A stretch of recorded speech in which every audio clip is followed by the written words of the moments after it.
Hello everyone, good morning. তো তোমরা সবাই কেমন আছো? আশা করি নতুন বছর তোমরা সবাই ভালোই আছো। তো আজকে আমরা পিকনিকে যাব বলে সকাল সকাল রেডি হয়ে বেরিয়ে পড়েছি। তো সকালবেলায় মা রুটি তরকারি রেডি করে রেখেছে। তো সকালবেলা রুটি তরকারি খেয়ে আমরা বেরিয়ে পড়বো। 200 মতো নিয়ে আসে না, তোমার ডাল ভাজা দিয়ে খাওয়া যায়। ওই তুমি একটুখানি খাবো ওকে। এই যে রুটি তরকারি খাওয়া হয়ে গেল, তো আমি আর মা মিলে বেরিয়ে পড়েছি।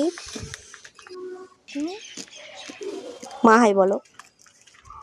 তো যাই হোক, মা আর হাই বললো না। তো ওখানে বাড়ির সামনে থেকে টোটো দেখা যাচ্ছে। টোটো, এই যে এই কাকিমাগুলো সব উঠে পড়েছে। কাকিমারা বলছিল এই টোটোতে ওঠ, তো আমরা উঠে পড়েছি এই টোটোতে। তো অনেকগুলোই টোটো ছিল, অনেক কাকিমা ছিল, বৌদি ছিল, অনেকজনাই ছিল, দিদা ছিল, সবাই ছিল। তো আমরা এই যে বেরিয়ে পড়েছি, টোটোয় করে যাচ্ছি। এই যে নেমে পড়েছি, টোটো অনেকটাই রাস্তা। তো এই যে নেমে একটা লিচু বাগান আমাদের পিকনিকটা হচ্ছিল লিচু বাগানে। তো আমি ভাবলাম, প্রথমে আমি ভাবিনি, মানে আমরা সবাই ভেবেছিলাম যে হয়তো একটু সুন্দর জায়গা হবে।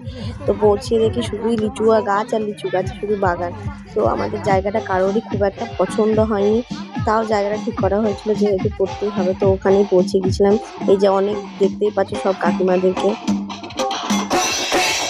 আমাদের পিকনিকটা হচ্ছিল ওই দিকে, সামনের দিকে। এই যে দেখতে পাচ্ছ, এখানে অন্য একটা দল পিকনিক করছিল। তো আমরা ওখানে, আমাদের যেখানে পিকনিক হচ্ছে, আমরা সেখানে গেলাম পৌঁছিয়ে।